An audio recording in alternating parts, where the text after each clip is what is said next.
suis à toi jusqu'au bout. Je te suivrai dans les bons, les mauvais jours.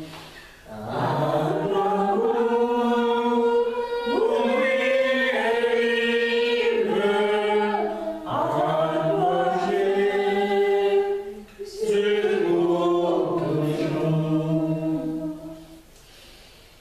Frères et sœurs, bonjour. Nous allons lire la parole de Dieu. Alors, c'est Jonas, chapitre 1 à 16.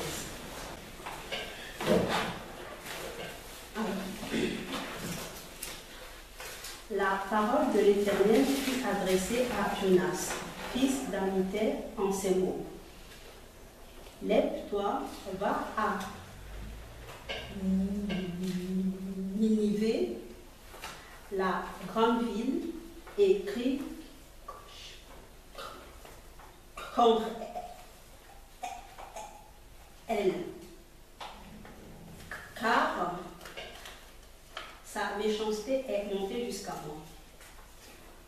Et Jonas se leva pour s'enfuir à Tarsis, loin de la face de l'Éternel.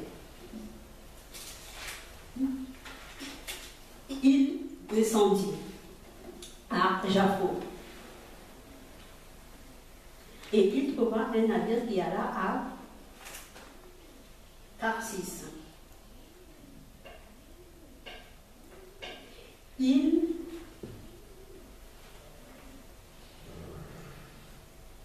paya le prix du transport et s'embarqua pour aller avec les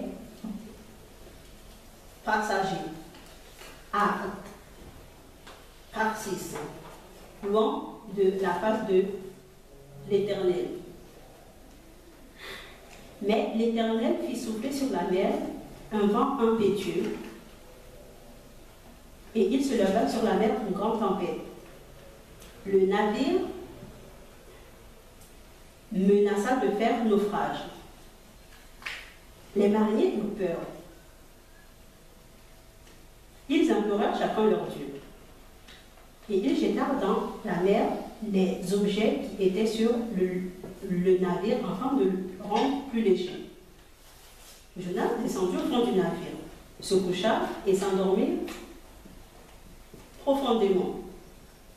Le pilote s'approcha de lui et lui dit: pourquoi dors-tu? Lève-toi, invoque ton Dieu.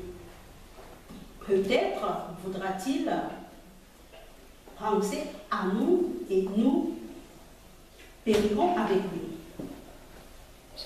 Et ils se dirent l'un à l'autre: venez et tirons au sort pour savoir qui de nous attire ce malheur. Ils tirèrent au sort, et le sort tomba sur Jonas. Alors ils lui dirent: dis-nous qui de nous attire ce malheur.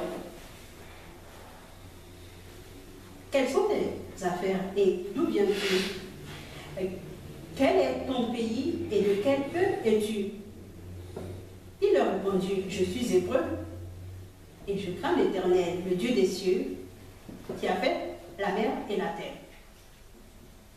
Ces hommes eurent une grande frayeur et ils lui dirent: pourquoi tu fais cela? Car ces hommes savaient qu'ils fuyaient loin de la face de l'Éternel parce qu'il leur avait déclaré. Ils lui dirent: que te ferons-nous pour que la mer se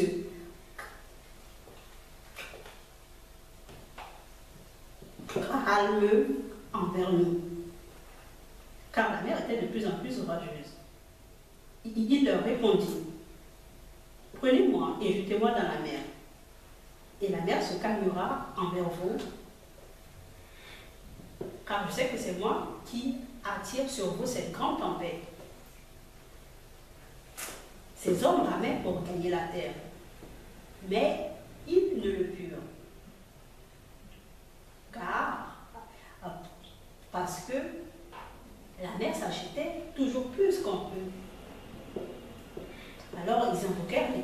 dire, oh, l'Éternel ne vous fait pas périr à cause de la vie de cet homme, et ne charge pas du sang innocent. Car toi, Éternel, tu fais ce que tu veux. Et puis ils prirent Jonas et le jetèrent dans la mer. Et la fureur de la mer s'apaisa. Ces hommes furent saisis d'une grande crainte de l'Éternel. Et ils offrirent un sacrifice à l'Éternel et firent des vœux. Amen.